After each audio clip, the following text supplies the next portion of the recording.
السلام علیکم ورحمۃ اللہ.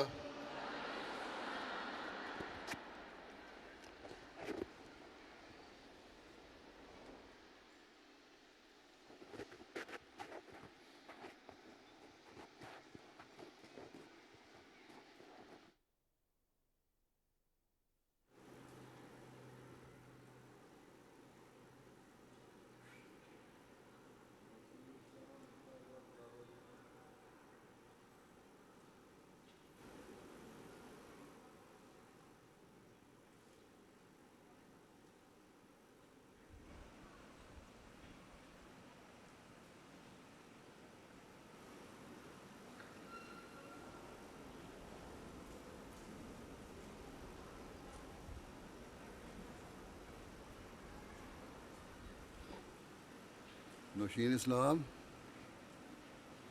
کہاں گئی؟ السلام علیکم ورحمۃ اللہ. پیاری حضور، اعوذ باللہ من الشیطان الرجیم. بسم اللہ الرحمن الرحیم.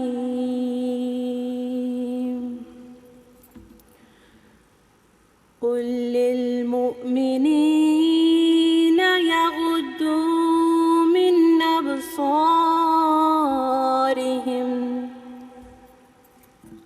ویحفظوا فروجهم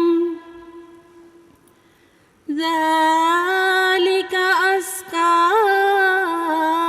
لهم إن الله خبير بما يصنعون.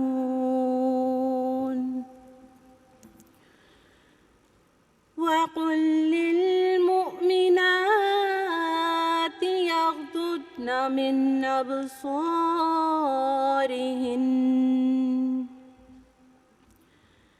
ويحفظن فروجهن ولا يبدين زينتهن إلا ما ظهر منها وليضربن بخمرهن على جيوبهن ولا يبدين زينتهن إلا لبعولتهن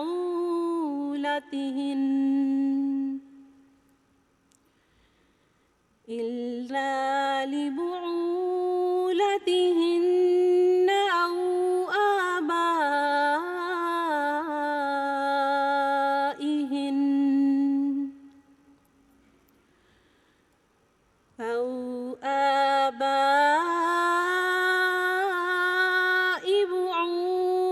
بعولتهن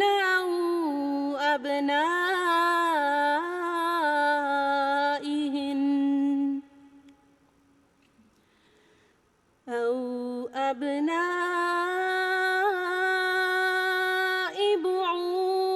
بعولتهن أو إخوانهن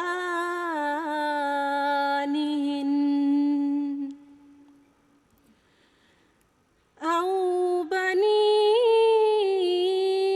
إخوانهن أو بني أخواتهن أو نسائهن أو ما ملكت أيمانهن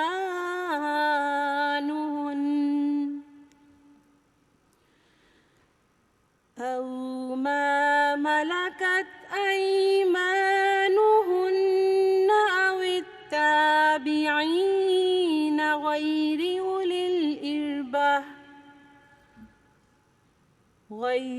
أولي الإربة من الرجال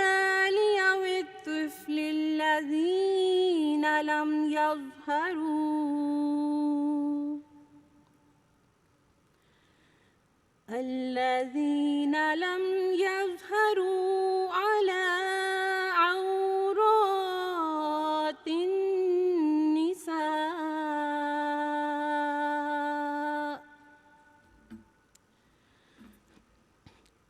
ولا يضربن بأرجلهن ليعلم ما يخفين من زينتهن وتوبوا إلى الله جميعا أيها المؤمنون لعلكم تفلحون.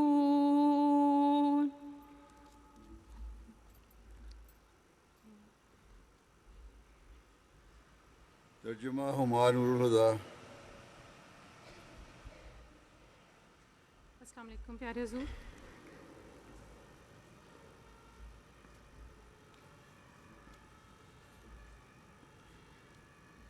ابھی آپ کے سامنے سورہ نور کی آیات 31 تا 32 کی تلاوت کی گئی ہے. اب ان آیات کا اردو ترجمہ بیان فرمودہ حضرت خلیفۃ المسیح الرابع رحمہ اللہ تعالی پیش خدمت ہے. اللہ کے نام کے ساتھ جو بے انتہا رحم کرنے والا، بن مانگے دینے والا اور بار بار رحم کرنے والا ہے.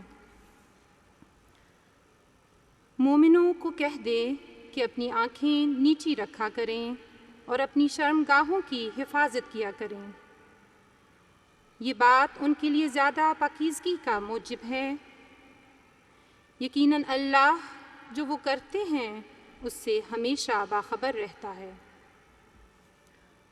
اور مومن عورتوں سے کہہ دے کہ وہ اپنی آنکھیں نیچی رکھا کریں اور اپنی شرمگاہوں کی حفاظت کریں اور اپنی زینت ظاہر نہ کیا کریں سوائے اس کے کہ جو اس میں سے از خود ظاہر ہو،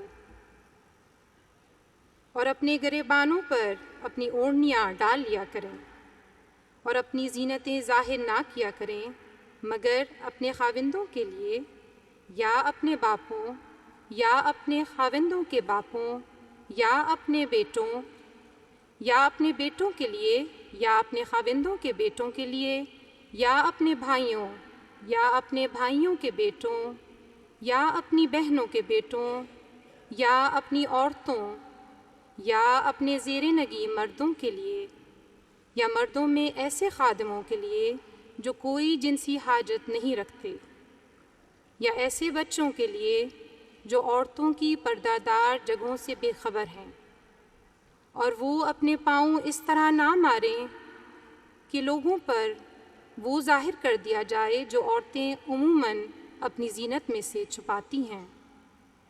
اور اے مومنوں، تم سب کے سب اللہ کی طرف توبہ کرتے ہوئے جھکو تاکہ تم کامیاب ہو جاؤ.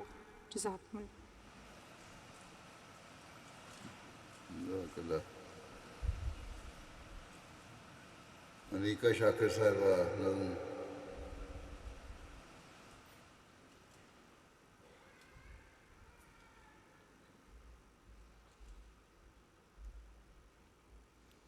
السلام علیکم میرے پیارے حضور. کلام حضرت مسلم موعود رضی اللہ تعالیٰ عنہ.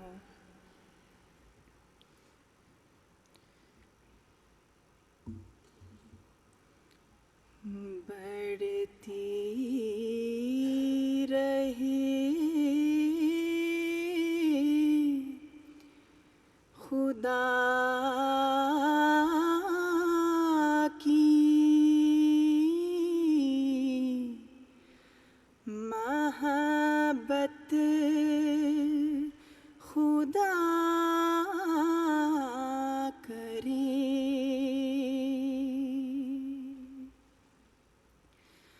حاصل ہو تم کو دید کی لذت خدا کرے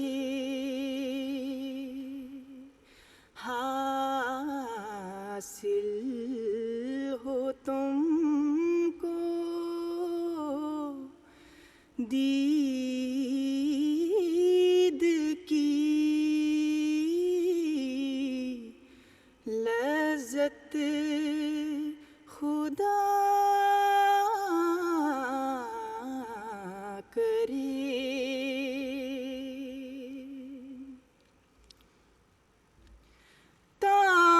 توحید کی ہو لب پہ شہادت خدا کرے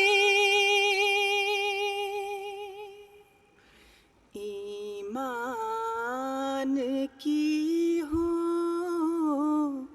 دل میں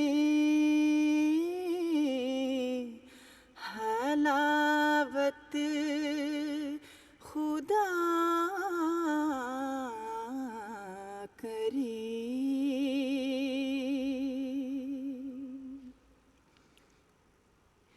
پڑ جائے ایسی نیکی کی عادت خدا کرے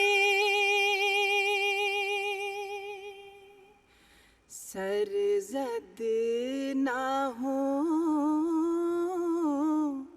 کوئی بھی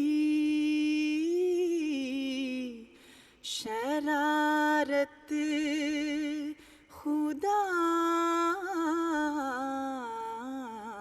کرے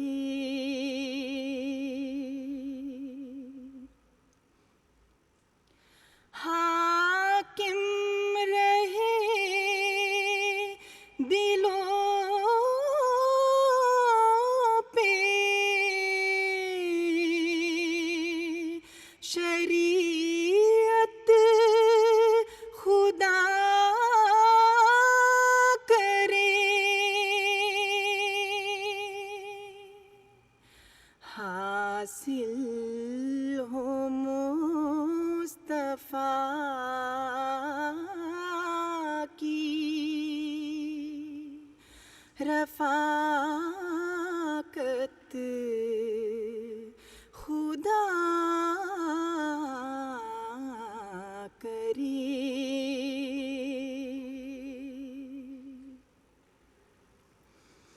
مل جائے تم کو دین کی دولت خدا کرے چمکے فلک پہ تارائے قسمت خدا کرے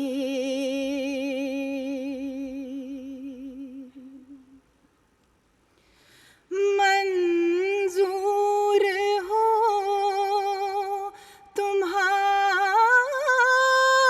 تمہاری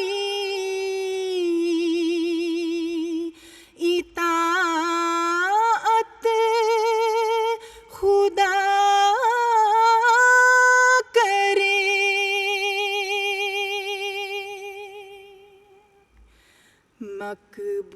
مقبول ہو تمہاری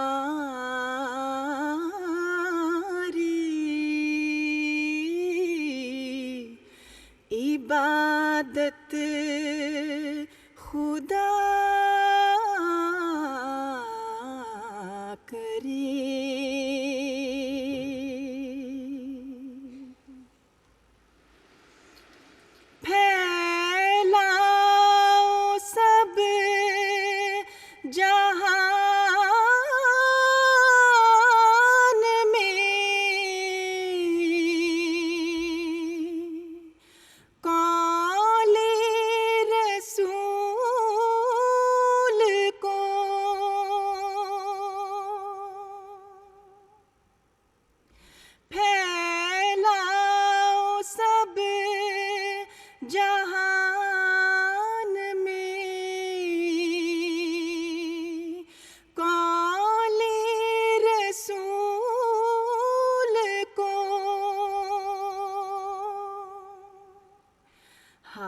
حاصل ہو شرق و غرب میں سطوت خدا کرے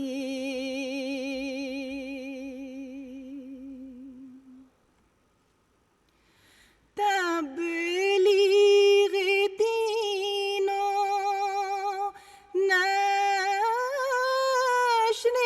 ہدایت کے کام پر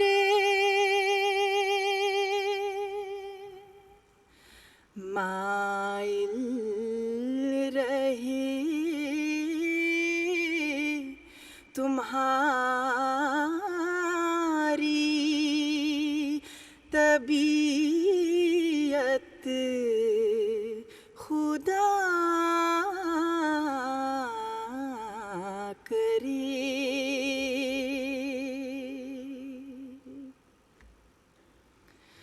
راضی رہو خدا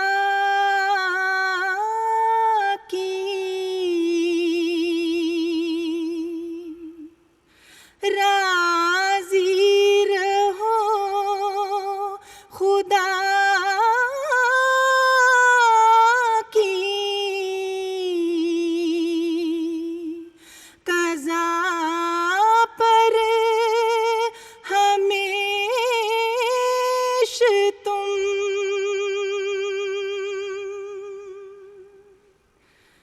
لب پر نہ آئے حرف شکایت خدا کرے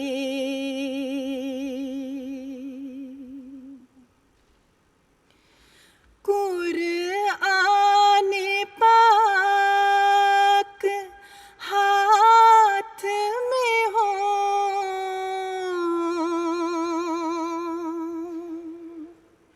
قرآن پاک ہاتھ میں ہو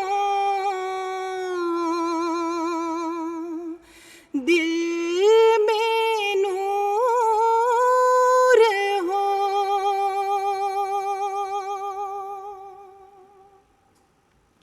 مل جائے مومنوں کی فراست خدا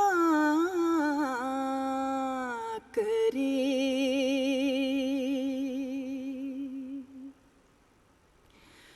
بڑھتی رہے خدا کی محبت خدا کرے حاصل ہو تم کو دید کی لذت خدا کرے حاصل ہو تم کو دید کی لذت خدا کرے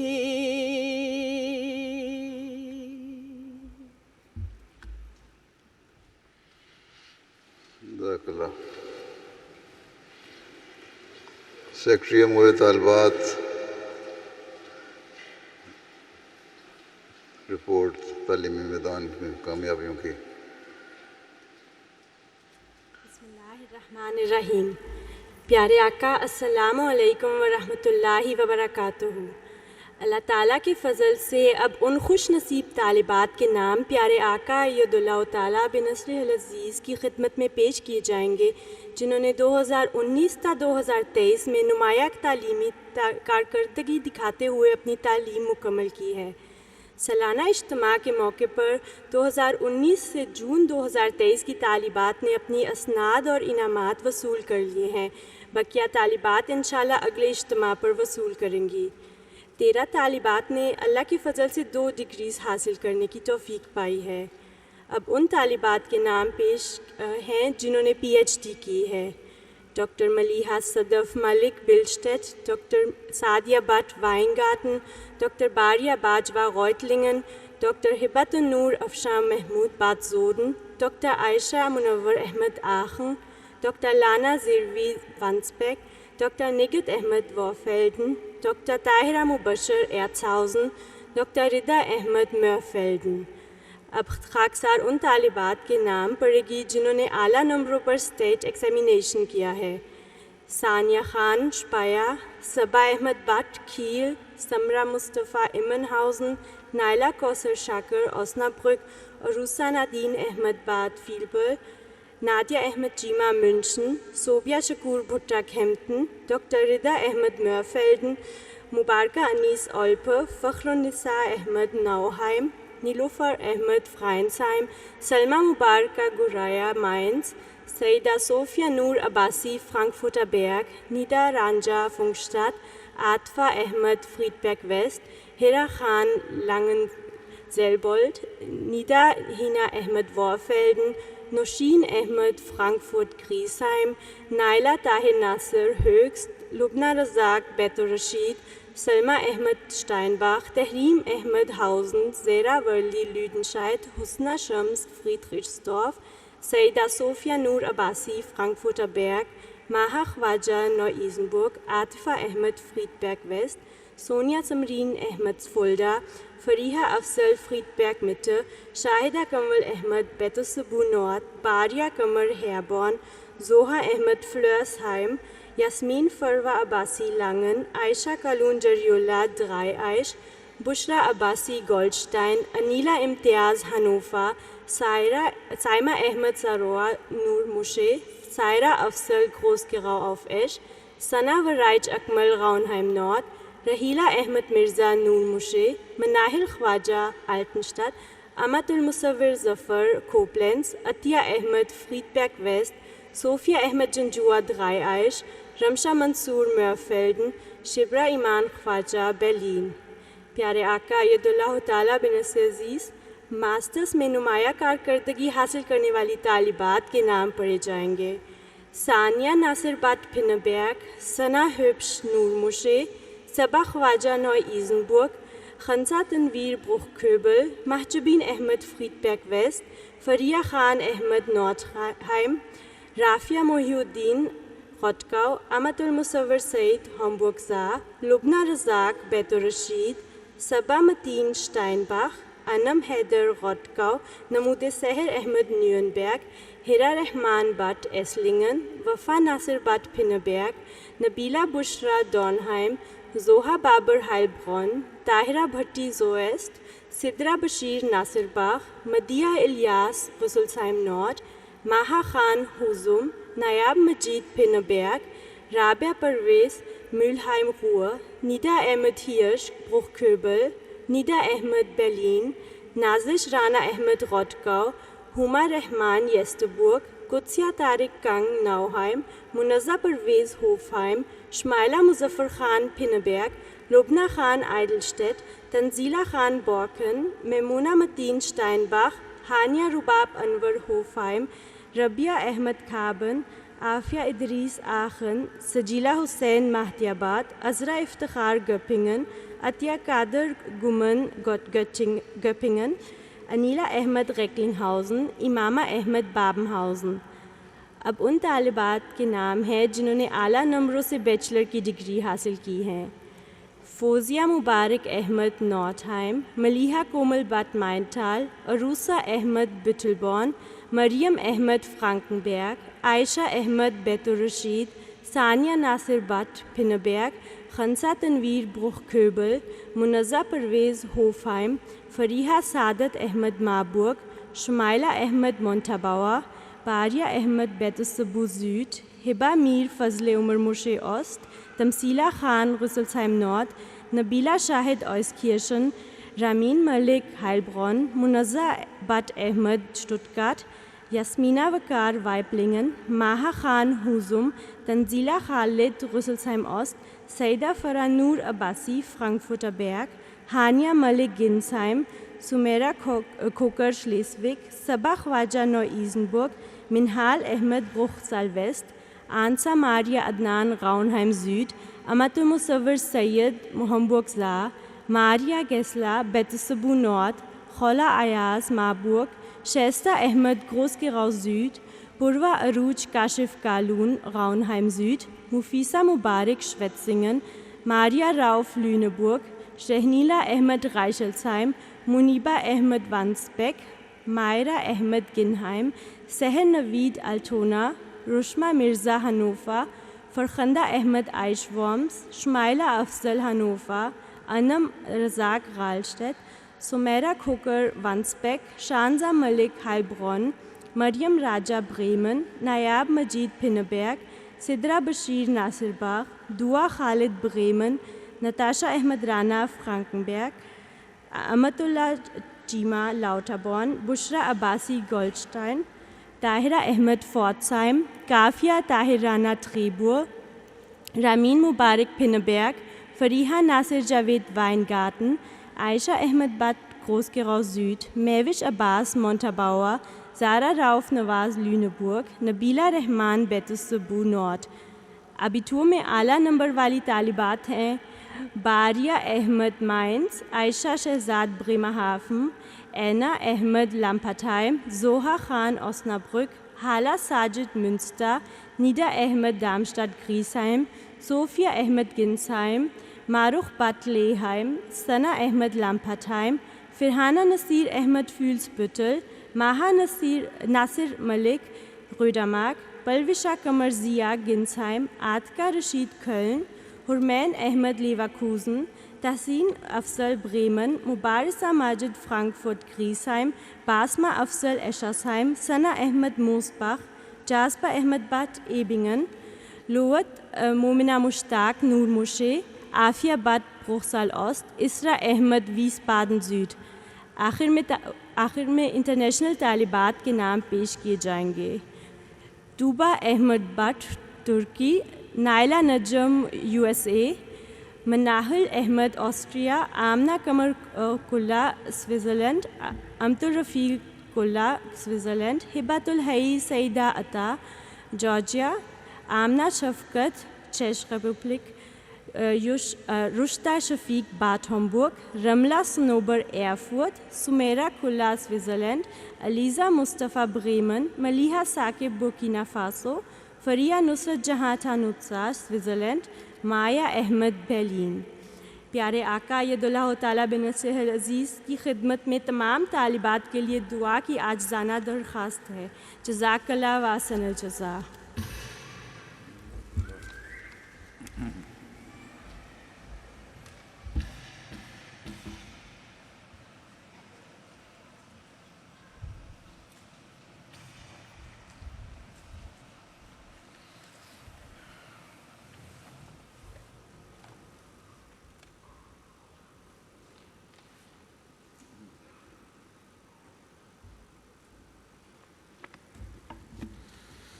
السلام علیکم ورحمۃ اللہ۔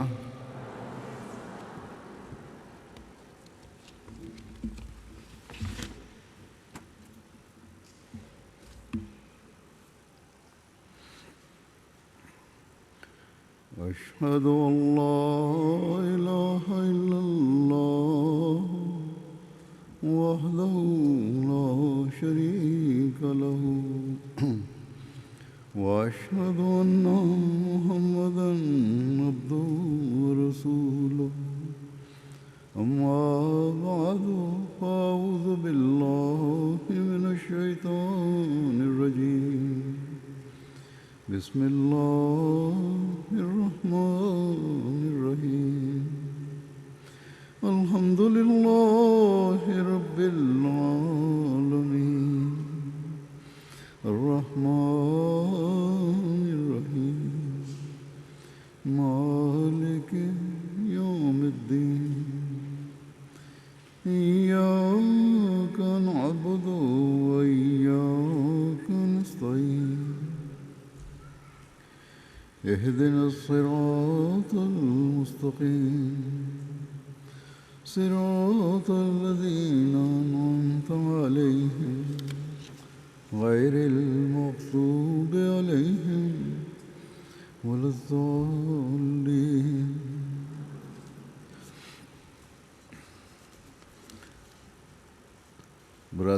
برطانیہ کے جلسہ سالانہ نے خواتین کے جلسے میں نے قرون اولیٰ کی خواتین کے واقعات بیان کیے تھے. آج بھی اسی تسلسل میں یہاں بھی کچھ واقعات بیان کروں گا. یہ وہ خواتین تھیں جنہوں نے حضرت صلی اللہ علیہ وسلم کی صحبت سے فیض پایا اور زندگی کے ہر شعبے میں اسلام کی تعلیم کی حقیقی تصویر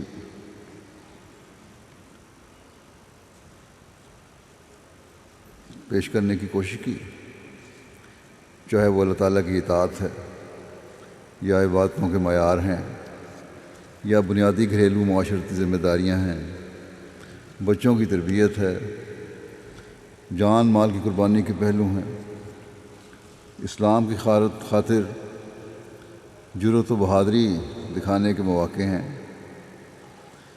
غرض کے ہر موقع اور ہر پہلو پر ان خواتین نے ہمارے لیے ایک اسوہ قائم کیا، نہ صرف عورتوں کے لیے بلکہ مردوں کے لیے بھی. اور یہ واقعات یقیناً ہمارے ایمان اور یقین میں اضافے کا باعث ہونے چاہیے.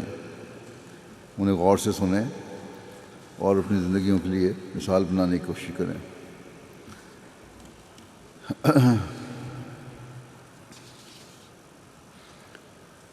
اللہ تعالیٰ کی اطاعت و فرمانبرداری کے کیا معیار تھے.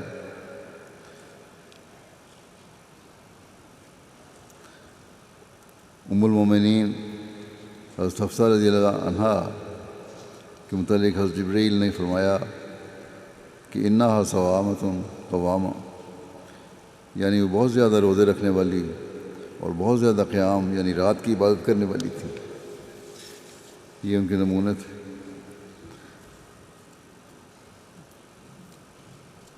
عبادت کے معیار حاصل کرنے کے لیے یہ کوشش کرتی تھیں کہ وہ مردوں سے پیچھے نہ رہیں. مرد کو بھی اگر وہ بات آپ صلی اللہ علیہ وسلم فرماتے اور عورت کے علم میں آتا تو یہ کہتی کہ میں کیوں پیچھے رہوں. چنانچہ ایک واقعے کا ذکر ہے. حضرت ابو امامہ نے رسول کریم صلی اللہ علیہ وسلم خدمت میں حاضر ہو کر عرض کی کہ مجھے کسی عمل کا حکم دیں. تو آپ صلی اللہ علیہ وسلم نے ارشاد فرمایا اپنے اوپر روزہ لازم کر لو کہ اس جیسا کوئی عمل نہیں. راوی کہتے ہیں کہ اس نصیحت کے بعد حضرت ابو امامہ کو ہی نہیں بلکہ ان کی زوجہ اور خادمہ کو بھی ہمیشہ روزے کی حالت میں دیکھا گیا. اگر کبھی دن کے وقت اوقات میں گھر سے دھواں اٹھتا تو سب جان جاتے کہ آج ان کے گھر کوئی مہمان آیا. صحابہ اس حد تک عمل کرنے کی کوشش کرتے تھے. حالانکہ آپ صلی اللہ علیہ وسلم کا مطلب ہرگز یہ نہیں ہوگا کہ ہر وقت روزے میں رہو، لیکن عشق تھا اس لیے ہر بات پر عمل کرنا تھا، الفاظ پہ عمل کرنا تھا. آپ صلی اللہ علیہ وسلم کا مطلب یہ ہوگا کہ زیادہ تر توجہ روزے پہ رہنی چاہیے اور جتنے زیادہ روزے رکھ سکتے ہو رکھو بس، کیونکہ یہ روحانی پاکیزگی کا ایک ذریعہ ہے. یہ اگر نقلیں کرنے والی چیزیں ہیں تو یہ نیکیاں ہیں جو نقل کرنی چاہیے. نہ یہ کہ دنیاوی باتوں پہ نقل کی جائے۔ پھر عبادت کے معیار حاصل کرنے کے لیے صحابیات حضرت صلی اللہ علیہ وسلم کے ارشادات پر کس طرح عمل کرتی تھی، اس بارے میں ایک روایت ہے۔ ام المومنین حضرت ام حبیبہ بیان کرتی ہیں کہ میں نے رسول اللہ صلی اللہ علیہ وسلم کو فرماتے ہوئے سنا کہ جس نے ایک دن اور رات میں 12 رکعت پڑھی اس کے لیے ان کے عوض جنت میں گھر بنایا جائے گا۔ حضرت ام حبیبہ نے کہا کہ جب سے میں نے رسول اللہ صلی اللہ علیہ وسلم سے اس بارے میں سنا ہے میں نے ان کو نہیں چھوڑا۔ یعنی یہ فرض کی بات نہیں کری، یعنی نفل کی طرف توجہ دلائی آپ نے، اور جس نے نفل پڑھے اس طرح تو اللہ تعالیٰ اس سے راضی ہوتا ہے۔ اللہ تعالیٰ کی راہ میں مالی قربانی کرنے کا ایک واقعہ کا ذکر یوں ملتا ہے۔ حضرت ابن عباس رضی اللہ عنہما روایت کرتے ہیں کہ نبی صلی اللہ علیہ وسلم عید کے دن گھر سے نکلے اور 2 رکعت نماز ادا کی۔ ان سے پہلے اور بعد میں آپ نے کوئی نوافل ادا نہیں کیا تھا۔ یہ کہ یہ مسئلہ بھی یہاں حل کر دیا کہ عید کے دن عید کی نماز سے پہلے کوئی نفل نہیں پڑھا جاتا۔ پھر آپ عورتوں کی طرف گئے، آپ کے ساتھ حضرت بلال بھی تھے۔ پھر آپ نے عورتوں کو نصائح فرمائیں اور انہیں صدقہ کرنے کا حکم دیا۔ چنانچہ عورتوں نے اپنی بالیاں اور کنگن اتار کر دینے شروع کیے، اپنے زیور اتار دیے۔ مالی قربانی میں اللہ تعالیٰ کے فضل سے آج احمدی مسلمان خواتین بھی اپنی مثالیں قائم کرنے والی ہیں، اور یہی مثالیں ہیں جو ان کے گھروں کو بابرکت کریں گی اور کرتی ہیں، اور ان کے اموال و نفوس میں برکت پڑتی ہے۔ حضرت صلی اللہ علیہ وسلم کو عورتوں کو فضائل سے آراستہ ہونے کی نصیحت فرماتے تھے اور ان کاموں سے بچنے کی تاکید فرماتے تھے جو کسی کام نہ آئیں۔ فضول کام کا کوئی فائدہ نہیں۔ لوگ لکھتے ہیں کہ فلاں کر لوں، میوزک میں اسپیشلائز کر لوں، لڑکیاں بعض لکھتی ہیں، یا فلاں چیز کر لوں، اس کا تو کوئی فائدہ نہیں۔ ایسی چیزوں کرنی چاہیے جو کام آنے والی ہو۔ حضرت ام سنان بیان کرتی ہیں کہ میں حضور صلی اللہ علیہ وسلم کی خدمت میں حاضر ہوئی اور آپ کی اسلام پر بیعت کی۔ آپ صلی اللہ علیہ وسلم کی نظر مبارک میرے ہاتھ پر پڑی تو فرمایا تم میں سے کسی عورت پہ کوئی حرج نہیں اگر وہ اپنے ناخنوں پر بناؤ سنگھار کے لیے تبدیلی کرے اور اپنی کلائی میں ریشم یا چمڑے کی کوئی ڈوری باندھ لے اگر اسے کوئی چیز پہننے کے لیے نہ ملے۔ تو حضرت ام سنان نے اس ارشاد کی تعمیل کی۔ یہاں جہاں یہ فرمایا وہاں عورتوں کو اس طرح بھی کو بھی یہ اجازت دے دی کہ وہ سنگھار کر سکتی ہیں، زیور پہن سکتی ہیں۔ یہ بھی اس سے ثابت ہوتا ہے کہ ناخنوں پر بہت سے سوال کرتے ہیں لڑکیاں عورتیں کہ ہمیں غیروں نے کہا کہ نیل پالش لگانا منع ہے۔ نیل پالش بھی لگائی جا سکتی ہے، اس سے تو یہ ثابت ہو رہا ہے، اور یہ کوئی منع نہیں چیز، کوئی بری چیز نہیں ہے۔ نیکیوں کے حصول کی بھی صحابیات کوشش کرتی رہتی تھی کہ اگر کسی کی والدہ نے کسی نیکی کا ارادہ کیا ہے اور زندگی نے ساتھ نہیں دیا اس کا ماں کا، تو کوشش کر کے وہ نیکی فوت شدہ کی طرف سے کی جائے۔ چنانچہ ایک روایت میں آتا ہے، حضرت ابن عباس رضی اللہ عنہما سے روایت ہے کہ جوہینہ قبیلے کی ایک عورت نبی صلی اللہ علیہ وسلم کی خدمت میں حاضر ہوئی اور اس نے کہا میری ماں نے نظر مانی تھی کہ وہ حج کرے گی مگر اس نے حج نہیں کیا اور فوت ہو گئی، کیا میں اس کی طرف سے حج کروں؟ آپ صلی اللہ علیہ وسلم نے فرمایا ہاں اس کی طرف سے حج کرو۔ بتاؤ تو صحیح، اگر وہ تمہاری ماں پر کوئی قرض ہوتا تو کیا تم ادا کرنے والی ہوتی؟ اللہ کا قرض بھی ادا کرو، کیونکہ اللہ زیادہ حقدار ہے کہ اس کے ساتھ وفا کی جائے، پر سب سے زیادہ وفا خدا تعالیٰ سے کرنی چاہیے۔ اسلام میں ابتدا میں ہی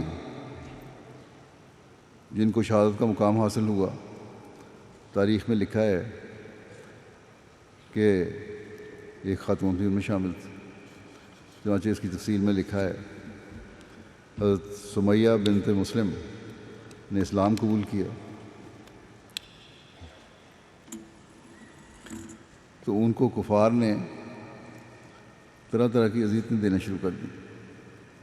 سب سے سخت اذیت یہ تھی کہ ان کو مکہ کی تپتی ریت میں لوہے کی زرہ پہنا کر دھوپ میں کھڑا کر دیتے تھے، لیکن بائیں ہمہ وہ اسلام پر ثابت قدم رہتی تھی۔ ایک دن کفار نے حسب معمول ان کو لوہے کی زرہ پہنا کر دھوپ میں زمین پر لٹا دیا تھا۔ اسی حالت میں رسول اللہ صلی اللہ علیہ وسلم کا گزر ہوا تو فرمایا صبر کرو، تمہارا ٹھکانہ جنت میں ہے۔ لیکن کفار کی اس پر بھی تسکین نہیں ہوئی، اور ابو جہل نے ان کی ران میں برچھا مار کر ان کو شہید کر دیا۔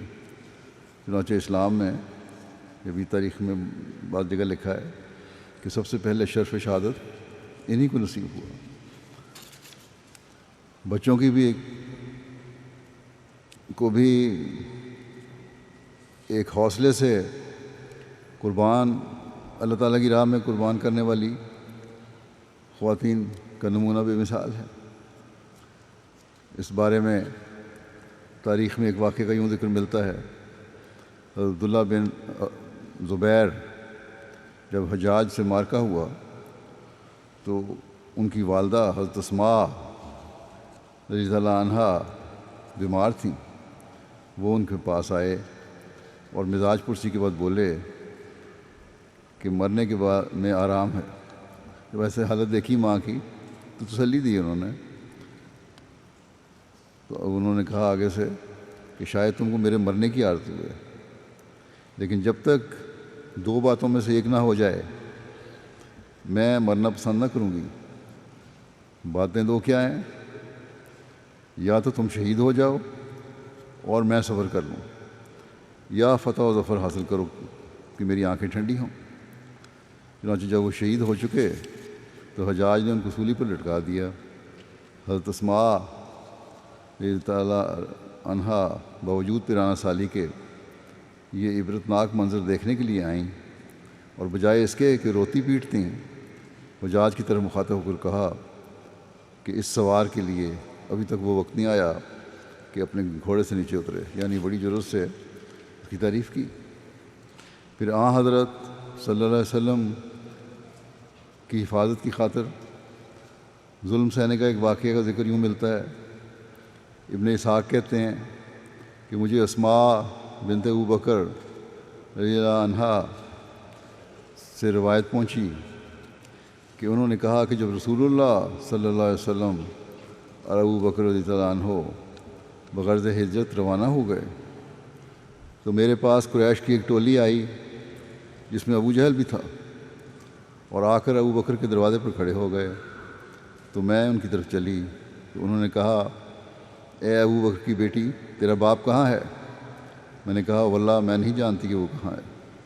تو ابو جہل نے اپنا ہاتھ اٹھایا اور اس نے میرے رخسار پر ایسے زور سے تماچا مارا کہ جس سے میری بالی گر گئی، بڑا زوردار تھا، کان بھی زخمی ہو گیا۔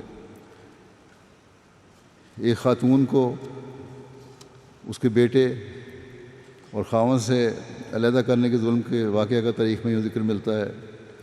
حضرت ام سلمہ بیان فرماتی ہیں کہ جب ابو سلمہ نے ہجرت مدینہ کی تیاری کی تو اپنے لیے ایک اونٹ کا بندوبست کیا اور مجھے اور میرے بیٹے سلمہ کو اس پر سوار کر کے مہار پکڑ لی اور مدینے کو نکل کھڑے ہوئے۔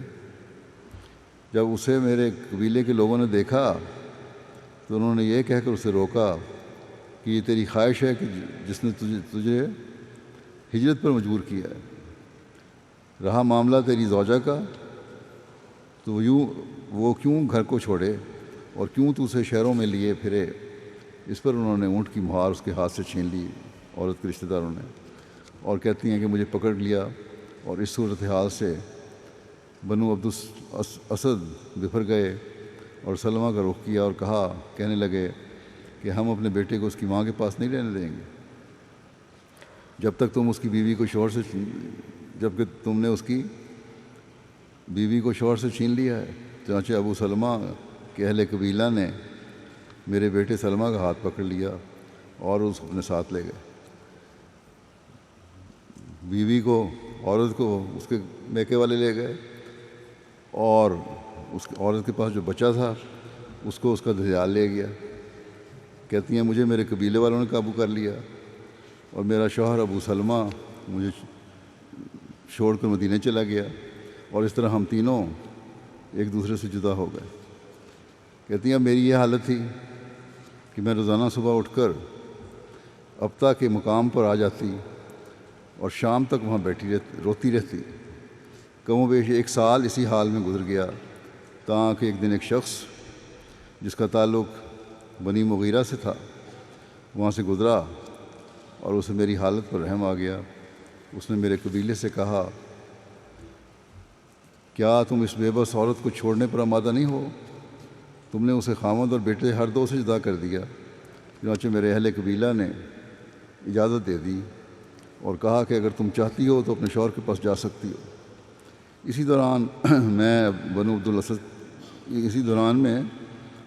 عبد الاسد نے میرا بیٹا بھی مجھے لوٹا دیا۔ میں نے اونٹ کا بندوبست کیا، بیٹے کو گود میں لیا اور اپنے شوہر کے تعاقب میں چل دی۔ میں بالکل اکیلی تھی اور کوئی رفیق سفر نہ تھا۔ میں نے دل میں کہا اللہ کرے کہ مجھے کوئی رفیق سفر مل جائے تاکہ میں اپنے شوہر تک پہنچ جاؤں۔ جب میں تنیم میں پہنچی تو اتفاق سے میری ملاقات عثمان بن طلحہ بن ابو طلحہ سے ہو گئی جو بنو عبد الدار کا بھائی تھا۔ انہوں نے کہا ابو امیہ کی بیٹی کہاں جا رہی ہو؟ میں نے کہا اپنے شوہر کے پاس مدینہ جا رہے ہیں۔ پوچھا کیا تمہارا کوئی رفیق سفر ہے، مرد ہے کہ تمہارے ساتھ؟ میں نے کہا سوائے اللہ اور اس کے بچے کے اور اس بچے کے اور کوئی نہیں۔ اس نے کہا پھر تمہاری کوئی منزل نہیں۔ اس نے اونٹ کی مہار پکڑ لی اور مجھے لے کر روانہ ہو پڑا۔ اللہ کی قسم میں نے عرب بھر میں ایسا شریف النفس کوئی انسان نہیں دیکھا۔ خاموشی سے اونٹ مہار پکڑ کے چلنے لگ گیا سفر میں۔ جب منزل پر پہنچتا تو اونٹ کو بٹھاتا اور خود ایک طرف ہو کر درخت کے نیچے جا کر لیٹ جاتا۔ پھر جب کوچ کا وقت آتا تو اونٹ کے پاس آ کر کجاوا رکھتا اور ہٹ کر ایک طرف کو کھڑا ہو جاتا اور مجھے کہتا کہ سوار ہو جاؤ۔ جب میں سوار ہو چکتی اور اونٹ پر جم کر بیٹھ جاتی تو عثمان بن طلحہ آتا اور اونٹ کی مہار پکڑ کر چل پڑتا اور جب منزل آتی پھر ٹھہر جاتا۔ وہ اسی طریقے سے چلتا آیا یہاں تک کہ ہم مدینے پہنچ گئے۔ جب اس نے عمر بن عوف کی بستی قباء دیکھی تو کہنے لگا کہ تیرا خامد یہیں ٹھہرا ہوگا، اور پھر واقعہ ابو سلمہ وہیں ٹھہرے ہوئے تھے۔ چنانچہ اللہ کا نام لے کر میں اس بستی میں اتر پڑی اور عثمان بن طلحہ وہاں سے مکے لوٹ گیا۔ وہ اکثر کہا کرتا کہ میں نے کوئی ایسا خاندان نہیں دیکھا جسے قبول اسلام کے بعد اتنی تکالیف پیش آئی ہیں جتنی کہ ابو سلمہ کے خاندان کو پیش آئیں۔ کیا یہاں آپ میں سے بہت ساری عورتیں دین کی خاطر یہاں آئی ہیں؟ کیا آپ کو کبھی ایسی مشکلات پیش آئی ہیں؟ یہ سفر انہوں نے دین کی خاطر کیا تھا اور آپ نے بھی یہاں آنے کا سفر دین کی خاطر کیا ہے۔ باوجود عہد دہرانے کے کہ ہم دین کو دنیا پر مقدم رکھیں گے، ہر ایک کو اپنے جائزے لینے چاہیے کہ کیا اس عہد کی ہم پابندی کر رہی ہیں۔ اسی طرح مرد کا نمونہ بھی ہے، بڑا اعلیٰ معیار قائم کیا اس نے اپنی شرافت کا، حالانکہ مسلمان نہیں تھا۔ اور اسی طرح ہر مرد کو عورت کی عزت اور تقدس کا خیال رکھنا چاہیے۔ خاوند کی قربانی اور صبر دکھانے کے ایک واقعے کا ذکر یوں ملتا ہے۔ اسحاق غنویہ بیان کرتی ہیں کہ وہ اپنے بھائی کے ساتھ حضرت صلی اللہ علیہ وسلم سے ملاقات کے لیے روانہ ہوئیں۔ ابھی تھوڑا سا فاصلہ ہی طے کیا تھا کہ ان کے بھائی نے کہا کہ وہ اپنا زاد راہ مکہ میں ہی بھول آیا ہے۔ بہن سے کہا کہ وہ یہاں بیٹھ کر انتظار کریں تاکہ وہ اپنا زیادہ سفر لے آئے۔ بہن نے کہا کہ مجھے ڈر ہے کہ میرا فاسق خامد تجھے آنے نہیں دے گا۔ بھائی نے تسلی دی اور زیادہ سفر لینے چلا گیا۔ مجھے وہاں بیٹھے کہتے ہیں کئی دن گزر گئے لیکن بھائی نہیں آیا۔ اتفاقاً ایک دن وہاں سے ایک آدمی جسے میں جانتی تھی گزرا، اس نے وہاں بیٹھنے کی وجہ پوچھی اور میں نے بتائی تو اس نے مجھے بتایا کہ تیرے بھائی کو تیرے خاوند نے قتل کر دیا۔ ام اسحاق بنویہ فرماتی ہیں کہ میں انا للہ و انا الیہ راجعون پڑھتی ہوئی وہاں سے اٹھ کھڑی ہوئی اور آگے سفر شروع کر دیا۔ بھائی کی لاش پر جس نے اسلام کی خاطر قربانی کی تھی صبر دکھانے کے ایک واقعہ کا یوں ذکر ملتا ہے۔ حضرت صفیہ نے حضرت زبیر کے ساتھ ہجرت کی۔ غزوہ احد میں جب مسلمانوں نے شکست کھائی تو وہ مدینہ سے نکلیں۔ صحابہ سے عتاب آمیز لہجہ میں کہتی تھیں کہ رسول اللہ صلی اللہ علیہ وسلم کو چھوڑ کر چل دیے۔ حضرت صلی اللہ علیہ وسلم نے ان کو آتے دیکھا تو حضرت زبیر کو بلا کر ارشاد کیا کہ حمزہ کی لاش نہ دیکھنے پائیں، بہت برا حال کیا ہوا ہے کافروں نے ان کی لاش کا، صدمہ ہوگا بہت زیادہ۔ حضرت زبیر نے حضرت صلی اللہ علیہ وسلم کا پیغام سنایا۔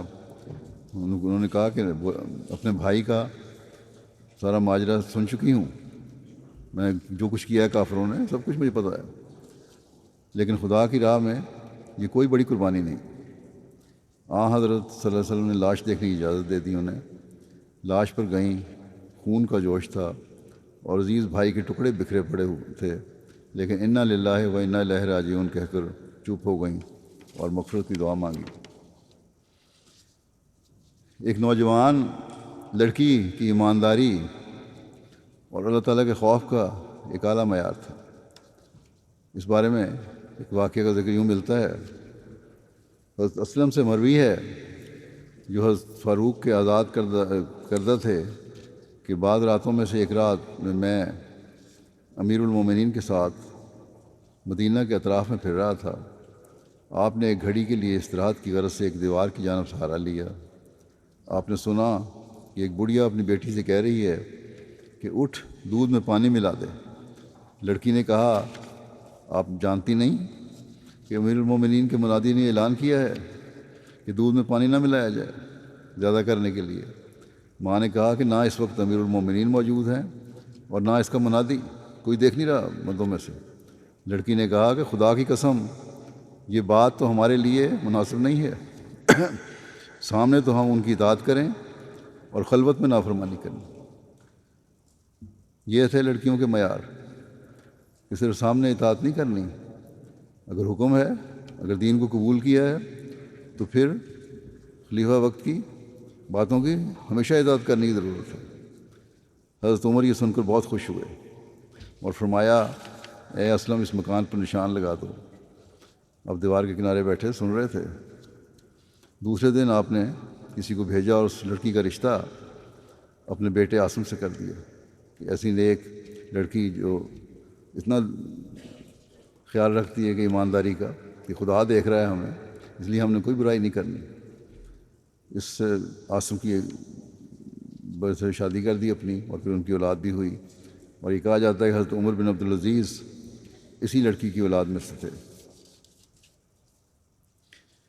اللہ تعالیٰ نے عورتوں کو اپنی زینت چھپانے اور پردے کا حکم دیا ہے، اپنی نظریں نیچی رکھنے کا حکم دیا ہے، ابھی تلاوت میں بھی آپ نے سنا۔ اسی طرح اپنا حسن چھپانے کے لیے غیر مردوں کے سامنے نہ آنے کی ہدایت بھی دی ہے۔ یہ تفصیل سورہ نور کی آیت 32 میں ہے، لیکن اس کا یہ مطلب ہی نہیں کہ عورت کو قید کر کے ہر نعمت سے محروم کر دیا جائے، جس طرح آج کل کے طالبان میں یہ مثال ہمیں نظر آتی ہے۔ اس آیت کی تفسیر مسلم ثانی نے جو کی ہے، لکھا ہے کہ اسلام ہرگز یہ حکم نہیں دیتا کہ عورتیں گھروں میں بند ہو کر بیٹھ جائیں، اور نہ ابتدائی اسلام میں مسلمان عورتیں ایسا کرتی تھیں، بلکہ وہ رسول کریم صلی اللہ علیہ وسلم کا آواز سننے آتی تھیں۔ جنگوں میں شامل ہوتی تھیں، زخمیوں کی مرہم پٹیاں کرتی تھیں، سواری کرتی تھیں، مردوں سے علوم سیکھتی اور سکھاتی تھیں، مردوں سے علم سیکھتی بھی تھیں اور ان کو سکھاتی بھی تھیں۔ حضرت عائشہ رضی اللہ عنہا کے متعلق تو یہاں تک ثابت ہے کہ آپ مردوں کو رسول کریم صلی اللہ علیہ وسلم کی حدیثیں سنایا کرتی تھیں، بلکہ خود لڑائی کی بھی ایک دفعہ آپ نے کمان کی۔ غرض ان کو پوری عملی آزادی حاصل تھی، صرف اس امر کا ان کو حکم تھا کہ اپنا سر، گردن اور منہ کے وہ حصے جو سر اور گردن کے ساتھ وابستہ ہیں ان کو ڈھانپے رکھیں، تاکہ وہ راستے جو گناہ کرتے ہیں بند رہیں، اور اگر اس سے زیادہ احتیاط کر سکیں تو نقاب اوڑھ لیں، لیکن یہ کہ گھروں میں بند رہیں اور تمام علمی اور تربیتی کاموں سے لگ رہیں، یہ نہ اسلام کی تعلیم ہے اور نہ اس پر اس سے پہلے کبھی عمل ہوا ہے۔ احادیث میں آتا ہے کہ رسول کریم صلی اللہ علیہ وسلم کا یہ طریق تھا کہ آپ امن کے زمانے میں صحابہ کرام سے ہمیشہ دوستانہ مقابلے کروایا کرتے تھے، جن میں تیر اندازی اور دوسرے فنون حرب اور قوت و طاقت کے مظاہرے ہوتے تھے۔ ایک دفعہ اسی قسم کے کھیل آپ نے مسجد میں کروائے اور حضرت عائشہ سے فرمایا اگر دیکھنا چاہو تو میرے پیچھے کھڑے ہو کر کندھوں کے اوپر سے دیکھ لو۔ چنانچہ حضرت عائشہ رضی اللہ عنہا آپ کے پیچھے کھڑی ہو گئیں اور انہوں نے تمام جنگی کرتب دیکھے۔ اس سے ثابت ہوتا ہے کہ اسلام عورت کو فنون حرب سے واقف رکھنا بھی ضروری قرار دیتا ہے۔ جنگی حربے استعمال کرنا، سکھانا، یہ بھی عورت کے لیے جائز ہے، تاکہ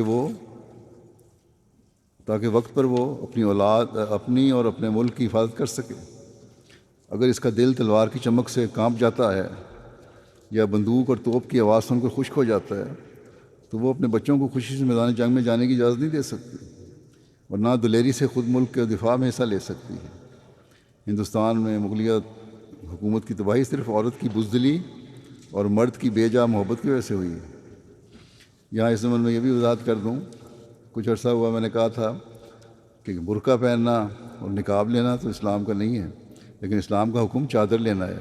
یہ نہیں کہ صرف سر پہ ہلکا سا اسکارف ڈے لیا اور عام کپڑے پہن کے باہر نکل گئے، نہیں، بلکہ حکم یہ ہے کپڑوں کے اوپر تم نے چادر اوڑھنی ہے جس سے سر بھی ڈھکا ہو اور چہرے کا بھی کچھ حصہ ڈھکا ہو اور سینہ بھی ڈھکا ہو، یہ حکم ہے۔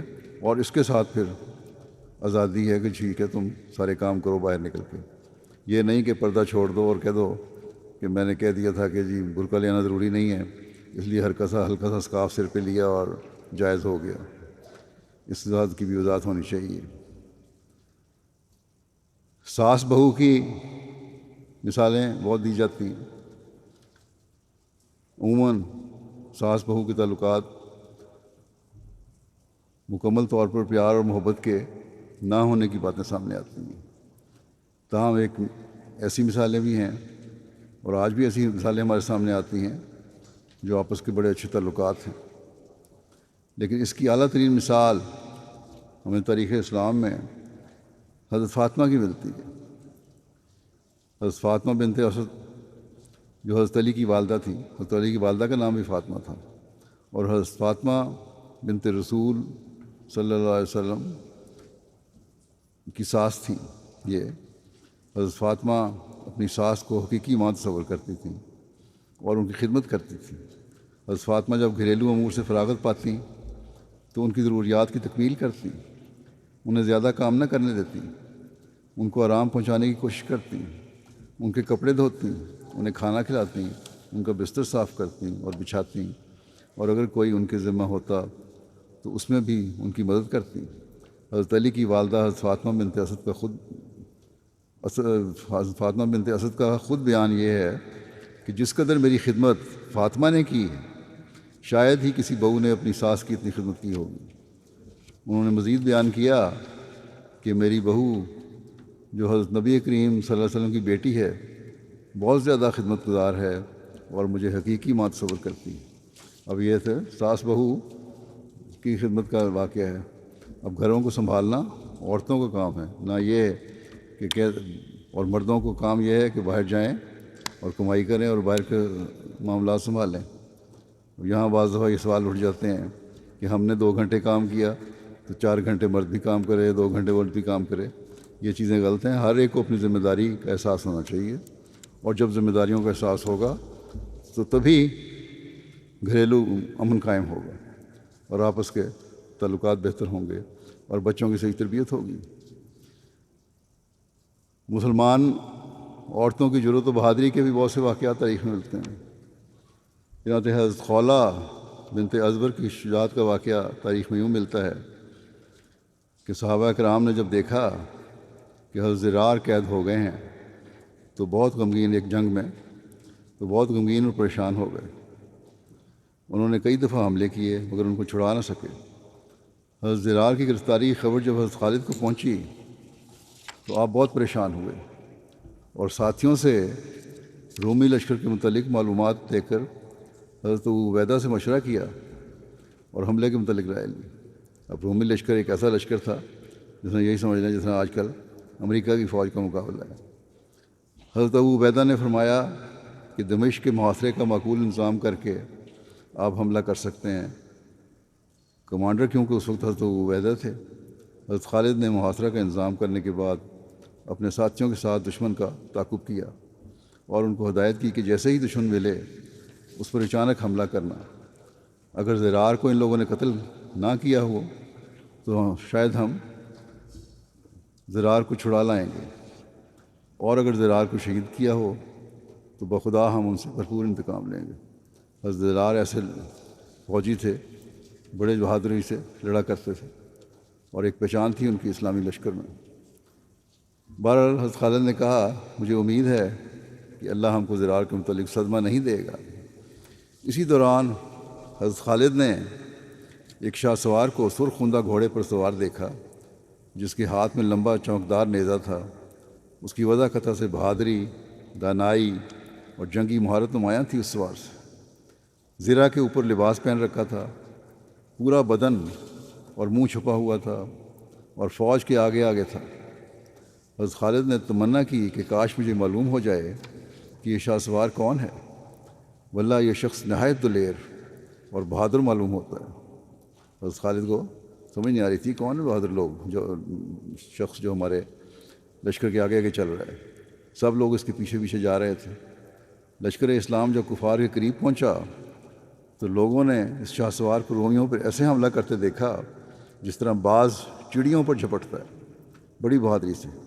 اس کا ایک حملہ تھا جس نے دشمن کے لشکر میں تہلکہ ڈال دی اور مقتولین کے ڈھیر لگا دیے، اور بڑھتے بڑھتے دشمن کے لشکر کے درمیان میں پہنچ گیا۔ وہ چونکہ اپنی جان کو ہلاکت میں ڈال چکا تھا اس لیے دوبارہ پلٹا اور کافروں کے لشکر کو چیرتا ہوا اندر گھستا چلا گیا۔ جو سامنے آیا اس کو ریزہ ریزہ کر کے رکھ دیا۔ کچھ لوگوں کا خیال تھا کہ یہ شخص حضرت خالد ہی ہو سکتے ہیں۔ رافع نے حیرانگی سے خالد سے پوچھا، رافع کھڑے تھے خالد کے ساتھ، یہ شخص کون ہے؟ جو دور لوگ کھڑے ہیں وہ سمجھ رہے ہیں کہ یہ آپ ہیں، لیکن آپ تو یہاں کھڑے ہیں، یہ کون ہے؟ حضرت خالد نے فرمایا مجھے معلوم نہیں، میں خود حیران ہوں کہ یہ کون ہے۔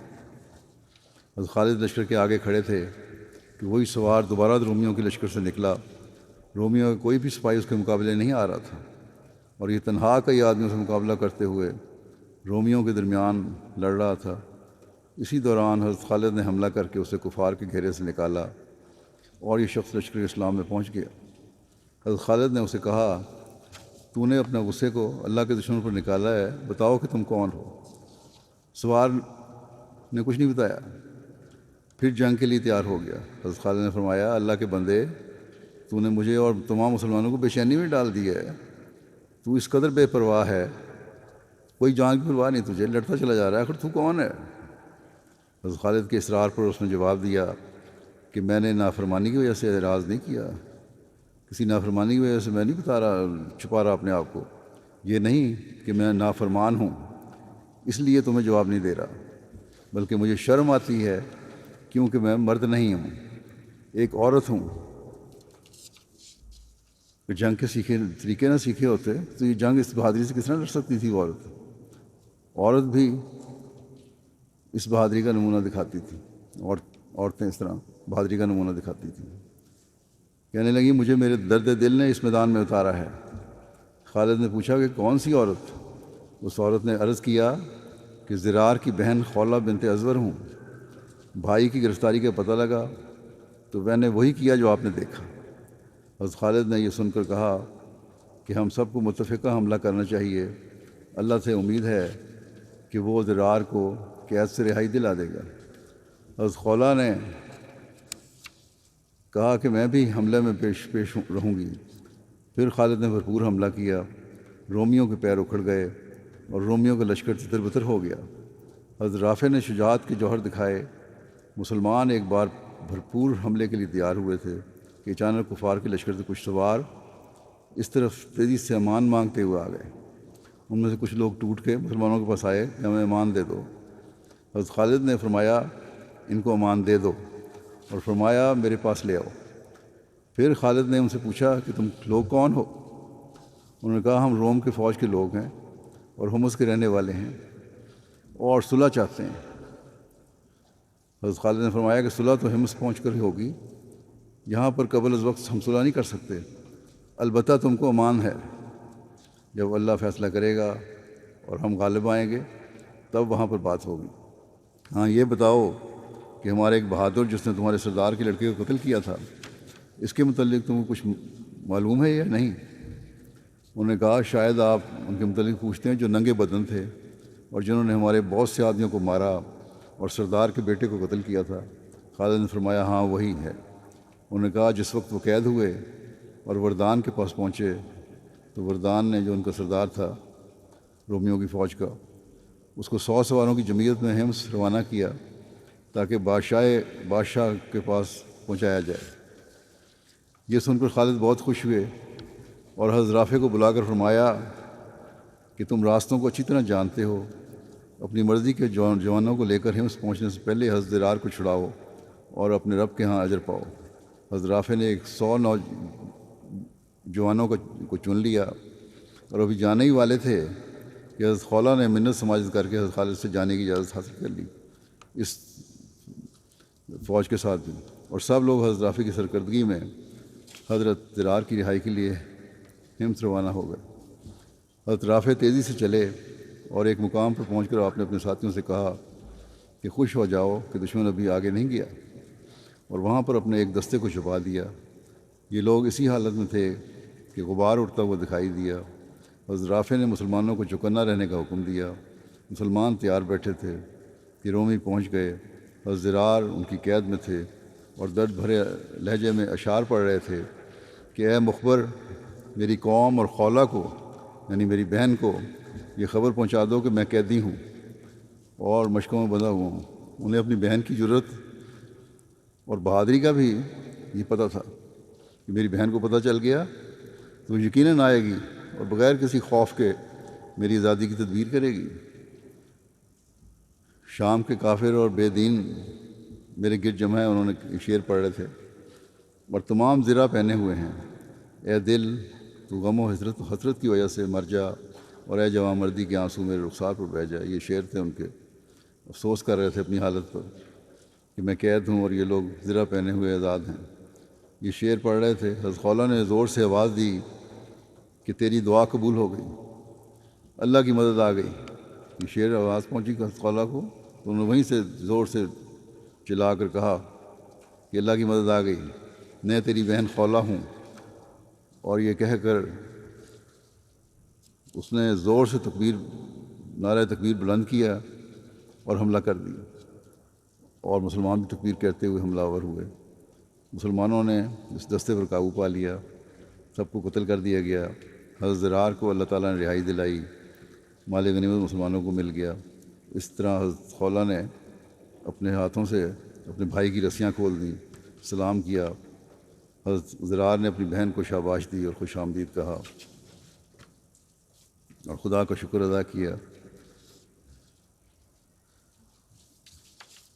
پھر ایک خاتون کی بہادری اور صبر کا ذکر یوں ملتا ہے جس کا خاوند، بیٹا اور بھائی شہید ہوئے، لیکن وہ صبر کی چٹان بن کے رہی۔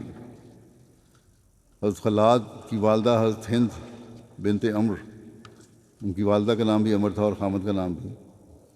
حضرت جابر بن عبداللہ کی پھوپھی بھی تھیں۔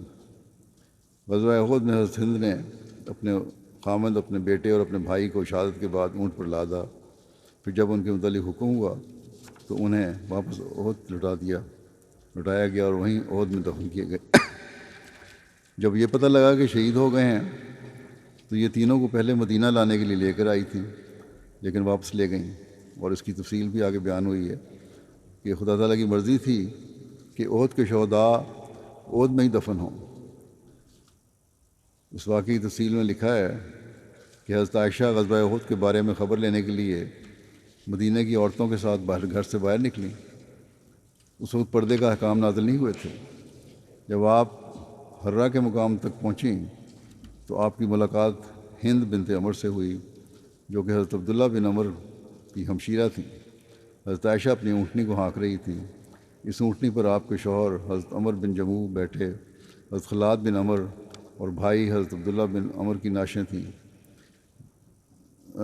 جموع بیٹے حضرت خلاد بن عمر اور بھائی حضرت عبداللہ بن عمر کی نعشیں تھیں۔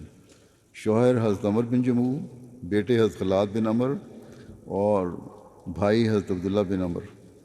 جب حضرت عائشہ نے میدان جنگ کے خبر لینے کی کوشش کی تو حضرت عائشہ نے ان سے پوچھا کہ کیا تمہیں کچھ خبر ہے کہ تم پیچھے لوگوں کے سال میں چھوڑ کے آئی ہو؟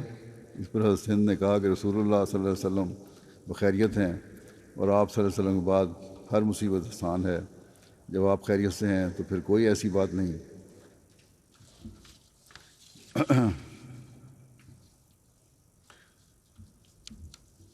حضرت عائشہ نے ان سے پوچھا کہ اونٹنی پر کون کون ہے؟ تب حضرت ہند نے بتایا کہ میرا بھائی ہے، میرا بیٹا خلاد ہے اور میرے شوہر عمر بن جموع ہیں۔ حضرت عائشہ نے دریافت کیا کہ انہیں کہاں لے جاتی ہو؟ انہوں نے عرض کیا کہ انہیں مدینہ میں دفن کرنے کے لیے لے جا رہی ہیں۔ پھر وہ اونٹ کو ہانکنے لگی لیکن اونٹ بیٹھ جاتا تھا، مدینہ کی طرف نہیں جا رہا تھا۔ بہت کوشش کی لیکن جب وہ واپس عہد کی طرف لے جانے لگتی تو کھڑا ہو جاتا، چل پڑتا۔ تو بہرحال یہ اونٹ کو لے کر پھر عہد ہی پہنچ گئی، کیونکہ آن صلی اللہ علیہ وسلم کا ارشاد تھا کہ عہد کے شہید وہیں دفن ہوں گے۔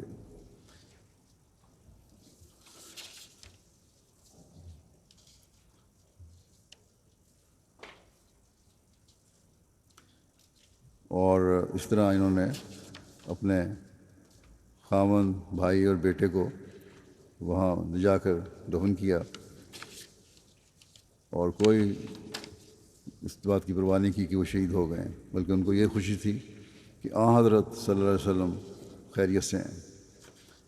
حضرت انس بیان کرتے ہیں کہ احد کے دن جب لوگ رسول کریم صلی اللہ علیہ وسلم سے کچھ دور ہو گئے تو میں نے حضرت عائشہ اور حضرت ام سلیم کو دیکھا کہ یہ دونوں اپنے ہاتھوں اور پاؤں کے کپڑے سمیٹے ہوئے تھیں، پانی کی مشکیں اٹھائے ہوئے لا رہی تھیں اور ان کو زخمی لوگوں کے منہ میں انڈیل دیتی اور پھر لوٹ جاتی اور مشکوں کو پھر سے بھرتی اور ان کو پلانے کے لیے آتی۔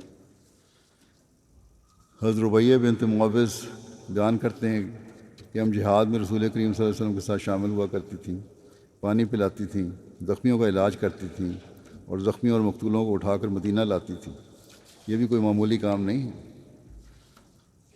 حضرت ام عطیہ انصاریہ سے روایت ہے، کہتی ہیں کہ میں نے رسول اللہ صلی اللہ علیہ وسلم کے ساتھ 7 غزوات میں شریک ہوئی۔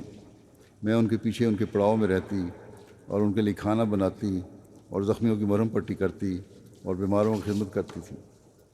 حضرت ام عمارہ غزوہ احد میں شریک ہوئیں اور نہایت پامردی سے لڑیں۔ جب تک مسلمان فتح یاب تھے وہ مشق میں پانی بھر کے لوگوں کو پلا رہی تھی۔ عموماً ہم حضرت طلحہ کا ذکر کرتے ہیں، انہوں نے بڑی بہادری دکھائی احد میں، لیکن حضرت عمارہ نے بھی بہادری کم نہیں دکھائی۔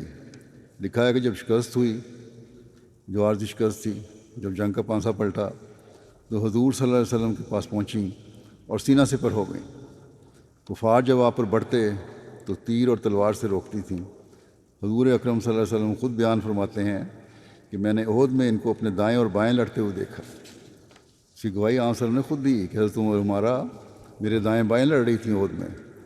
ابن کمیہ جب تیزی سے آن رسول وسلم کے پاس پہنچ گیا تو حضرت عمارہ نے بڑھ کر روکا، ان کے کندھے پر گہرا زخم آیا، اس نے تلوار ماری جس سے گہرا زخم بھی آیا عمارہ کو، اور حضرت عمارہ نے بھی اپنی تلوار سے ابن کمیہ پر حملہ کیا، لیکن وہ دوہری زرہ پہنے ہوئے تھا، اس لیے حملہ کارگر نہیں ہوا۔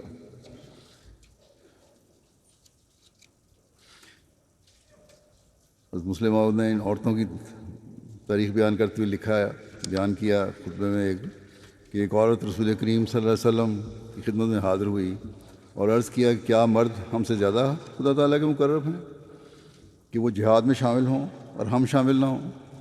ہم بھی جہاد میں شامل ہوا کریں گے۔ آپ نے فرمایا ٹھیک ہے۔ چنانچہ وہ عورت ایک جنگ میں شریک ہوئی اور جب مال غنیمت تقسیم ہوا تو اس کو بھی باقاعدہ طور پر حصہ دیا گیا۔ بعض صحابہ نے کہا کہ اس کو حصہ دینے کی کیا ضرورت ہے؟ آپ صلی اللہ علیہ وسلم نے فرمایا نہیں، اس کو بھی حصہ دیا جائے گا۔ چنانچہ اس عورت کو حصہ دیا گیا۔ پھر آپ کی سنت ہو گئی کہ جب مرد جہاد پر جاتے تھے تو مرہم پٹی کے لیے عورتیں بھی ساتھ چلی جاتی تھیں۔ رسول کریم صلی اللہ علیہ وسلم کی وفات کے بعد کی جنگوں میں بھی عورتیں شامل ہوتی رہیں اور بعض جنگوں میں عورتوں نے کمان بھی کی۔ آپ نے حضرت عائشہ کی مثال دی ہے کہ وہ کمان کر رہی تھیں۔ قطع نظر اس کے کہ اس وقت کون صحیح تھا یا کون غلط، لیکن بہرحال حضرت عائشہ کو فنون حرب سے واقفیت تھی تو بھی کمان کی، اور بعد میں پھر بہرحال آپ کو احساس بھی ہو گیا تھا کہ جنگ غلط ہو رہی ہے، اس لیے آپ نے صلح کے لیے بھی جھنڈا بلند کر دیا تھا۔ تو بہرحال اس زمانے میں عورتیں فنون جنگ سے بھی واقف تھیں، ہر کام سیکھا کرتی تھیں اور بہادری تھی ان لوگوں میں، گھر میں نہیں بیٹھی رہا کرتی تھی۔ اس زمانے کی جنگ قلم کا جہاد ہے، لٹریچر کی تقسیم کا جہاد ہے، تبلیغ کا جہاد ہے۔ بس عورتوں کا کام ہے کہ تبلیغ میں بھرپور حصہ لیں اور اس روحانی ہتھیار سے لیس ہوں جو تبلیغ کے لیے ضروری ہے۔ قرآن کریم کا علم حاصل کریں، دینی علم حاصل کریں، حضرت مسیح علیہ السلام کی کتب سے علم حاصل کریں، حدیث سے علم حاصل کریں، اور اپنے اعلیٰ نمونے دکھا کر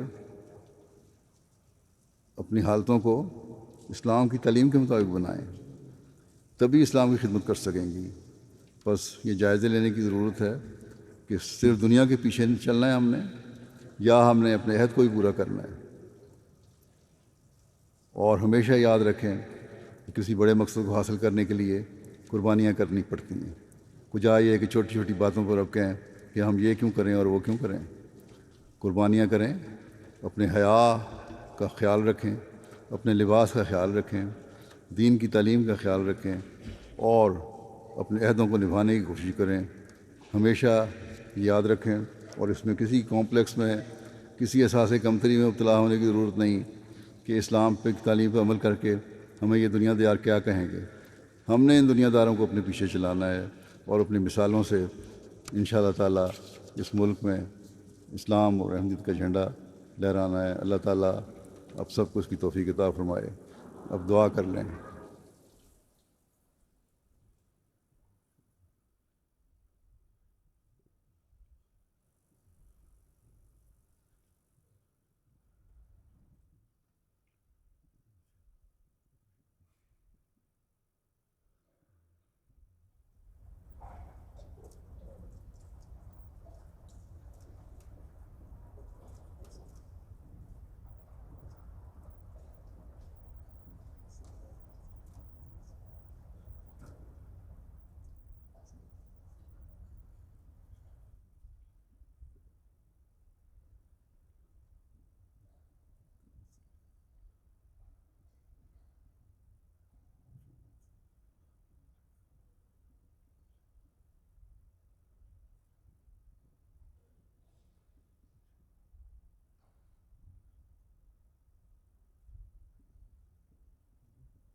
آمین۔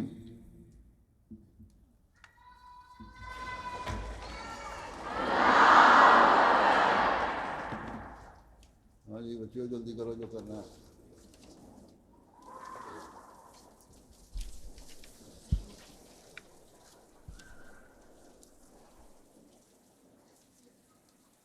السلام علیکم پیارے حضور۔ وعلیکم السلام۔ جلدی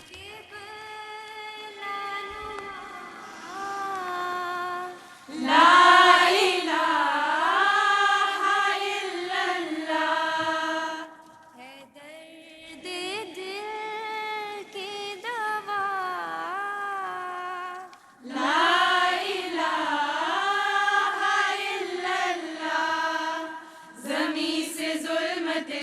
ایک دم میں ہوگی دور ہوا جو جلوہ نما لا الہ الا اللہ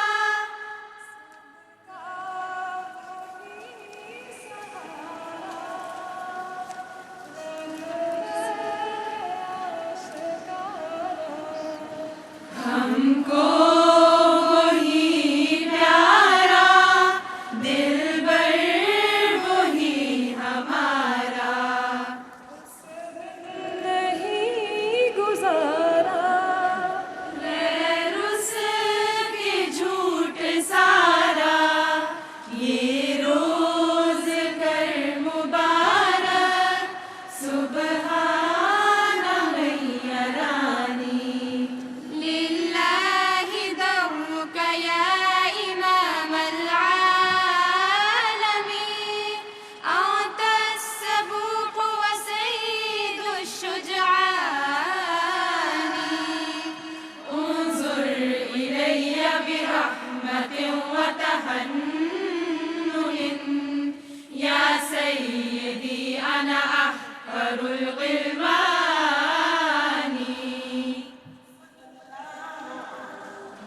علیہ وسلم علیہ وسلم نبینا محمد شیرانکانو نمنا سندکانو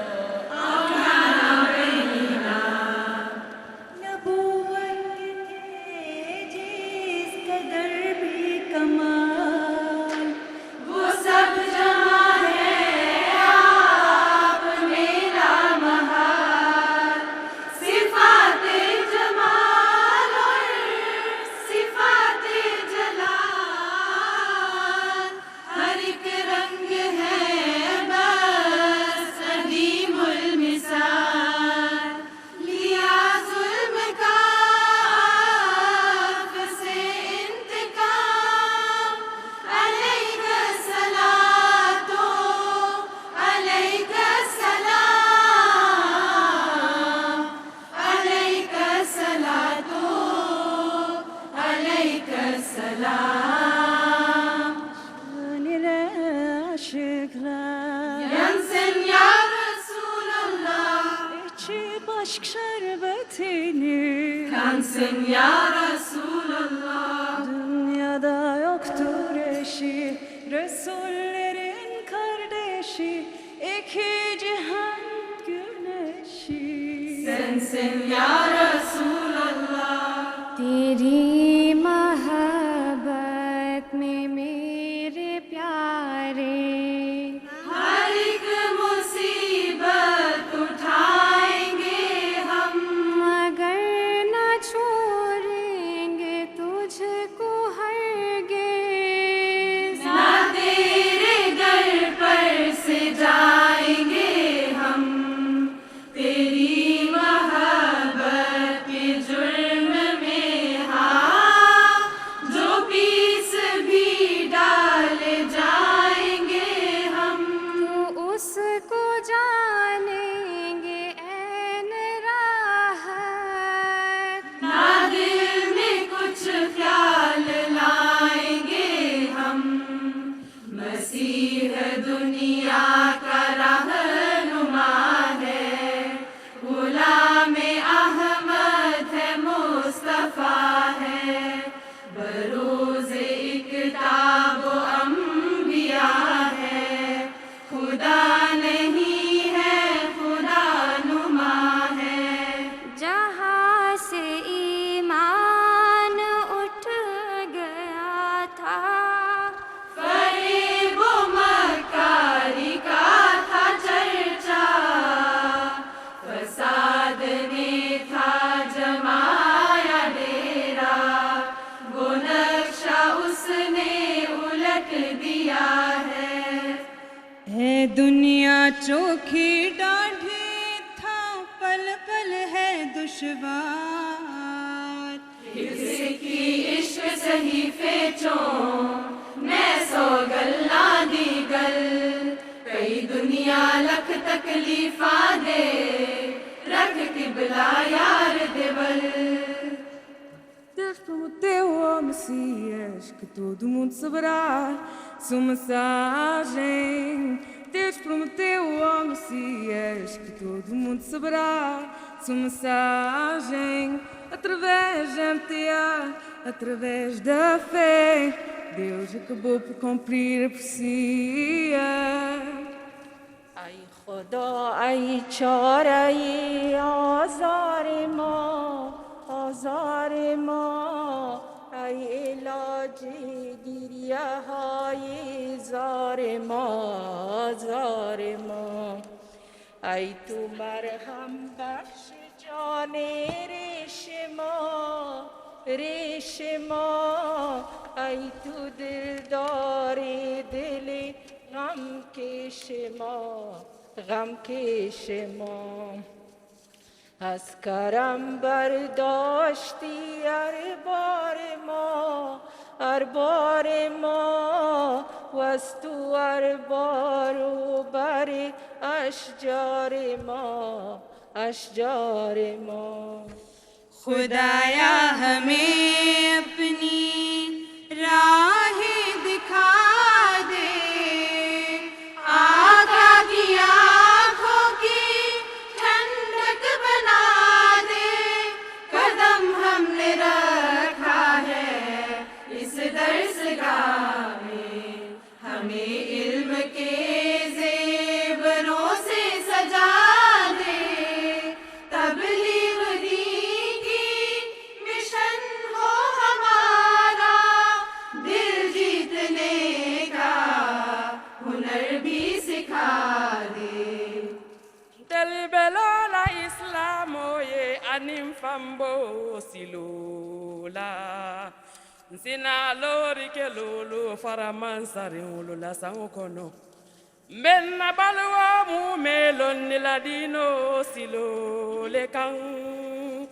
Ning ala kitita lambe falindiro nati la dunia kono Mbedari ke la ara janna kuto dula Wonin dunia kuto jama عطائے خلیفہ ثانی مبارک مسرت بھری یہ کہانی مبارک جو 14 ستاروں کا تھا کارواں وہ 100 سال میں ہے بنی کہکشاں یہ برکت یہ نعمت روانی مبارک خلافت کے سائے میں ہر دم پلی ہے خلافت سے ہی رہنمائی ملی ہے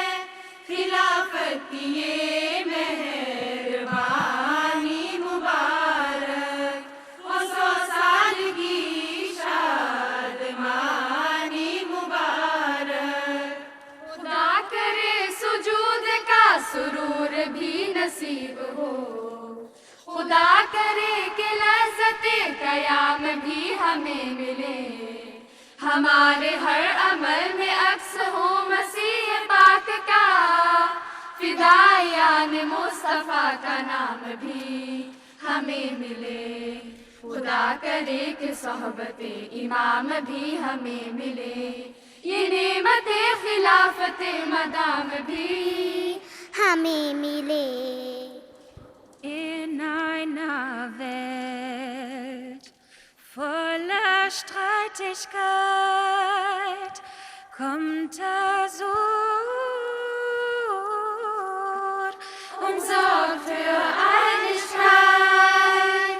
Nirgends findet man solch eine Gemeinsamkeit.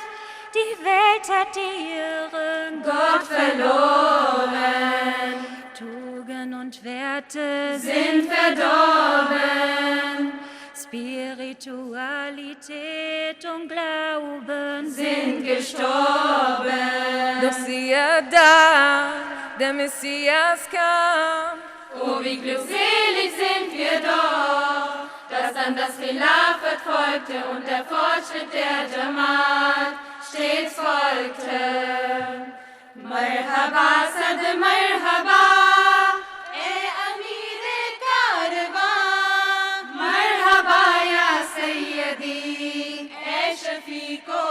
مہربان شکر للہ وہ گھڑی بھی آج ہم نے دیکھ لی سیدی و مرشدی تشریف فرما ہے یہاں صد مبارک کی صدا ہے چار سو ہر کسونا کس کا چہرہ ہے خوشی سے Shadman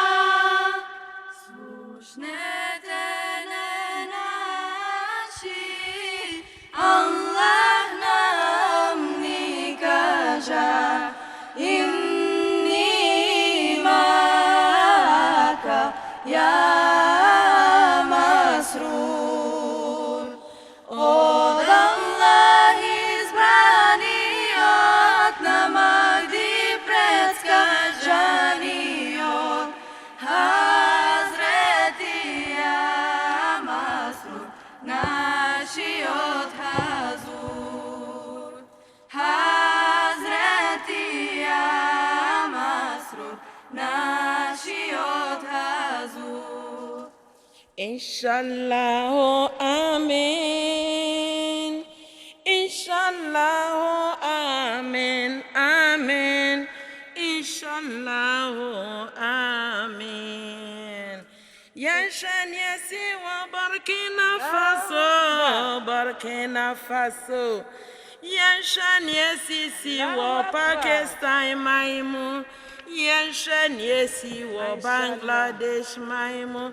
Inshallah, amen. Inshallah amin Inshallah amin amin Inshallah amin Eye nyamene pa ya bedin kunimo Islam Ahmadiyya tiye bedin kunem da Eye nyamene pa ye bedin kunem da Inshallah amen Inshallah amin Inshallah amin amin Inshallah amin Burkina Faso والے ویکھو سب تو بازی لے گئے اسی سوچدے رہ گئے او پہلی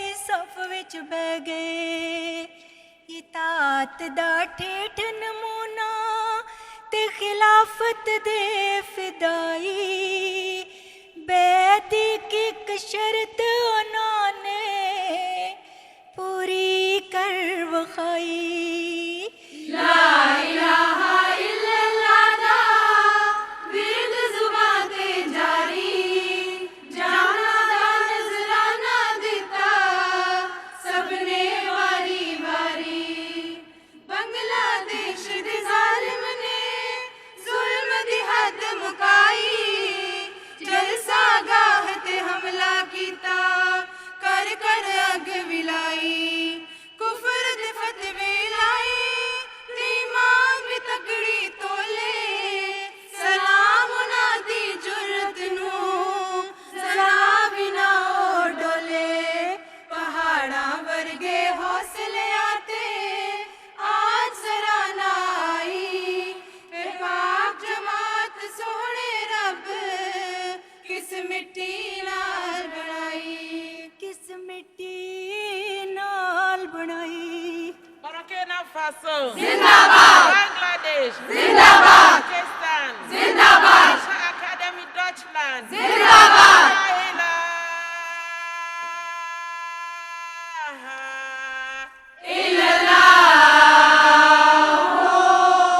Muhammadur Rasulullah Ayini biaraniha Najida alankote na Muhammadina yenismafo La ilaha illallah Muhammadur Rasulullah Adu mansa to na banke Allahu Ta'ala ti Muhammadu ate malakilati La ilaha illallah